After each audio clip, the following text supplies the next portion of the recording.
तो ये उन दिनों की बात है कि जब जावेद साहब स्ट्रगल कर रहे थे।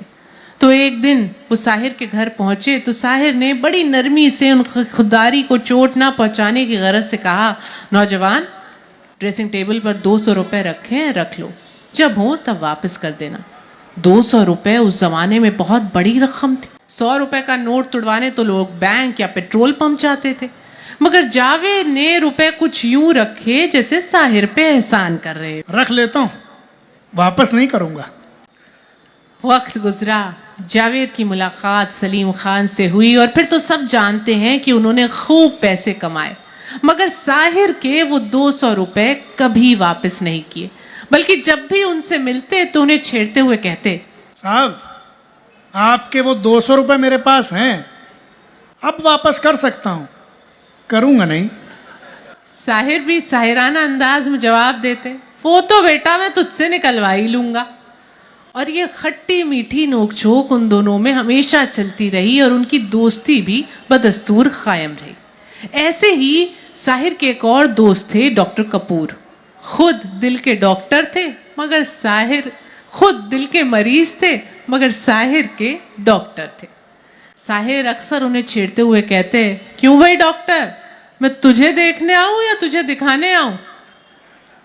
25 अक्टूबर 1980 की शाम भी यही हुआ। साहिर को खबर मिली थी कि डॉक्टर कपूर की तबीयत कुछ ठीक नहीं है। उन्होंने अपने ड्राइवर अनवर को बुलाया और फौरन डॉक्टर कपूर के घर पहुंचे। डॉक्टर कपूर का जी बहलाने की गरज से उन्होंने ताश मंगवाई और उन्हीं के बिस्तर पर बैठकर पत्ते बांटने लग गए। पत्ते बांटते बांटते डॉक्टर कपूर को ऐसा लगा जैसे साहिर का चेहरा कुछ सख्त होता जा रहा है। उन्होंने पुकारा, साहिर, साहिर, साहिर। साहिर बिस्तर पर गिर गए। डॉक्टर कपूर ने साहिर के दिल को बहाल करने की बहुत कोशिश की, मगर साहिर जा चुके थे। मरते मरते उनके आखिरी अल्फाज थे, चेहरे पर चेचक के 1000 दाग सही डॉक्टर कपूर, जिंदगी खूबसूरत है, मैं मरना नहीं चाहता। बहरहाल साहिर मर चुके थे। उनका ड्राइवर अनवर दौड़ता हुआ आया, उसने साहिर की लाश को संभाल लिया। साहिर की लाश को उनके घर लाया गया। रात हो चुकी थी। जावेद अख्तर सबसे पहले थे जो वहां पहुंचे थे। रात बहुत हो गई थी, कहाँ जाएं, क्या करें, किसे बुलाएं, कुछ नहीं किया जावेद अख्तर ने। साहिर की लाश के सिरहाने बैठे रहे और रोते रहे बच्चों की तरह। जब सुबह हुई तो एक एक करके लोगों को खबर करना शुरू किया और फिर आना शुरू हुआ लोगों का हुजूम, और फिर शुरू हुआ काम। दरवाजा खोल दो, खिड़की बंद कर दो, कुर्सियां लगा दो, चटाई बिछा दो। जिसने जैसा कहा जावेद ने वैसा किया। रोते रहे। साहिर की लाश को कब्रिस्तान लाया गया। एक हुजूम उनके हमराह था।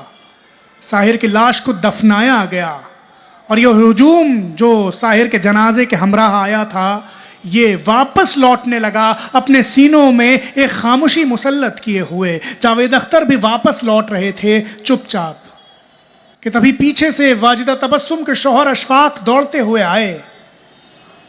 जावेद की पीठ को हल्के से थपथपाया और कहा, जावेद, कुछ रुपए हैं?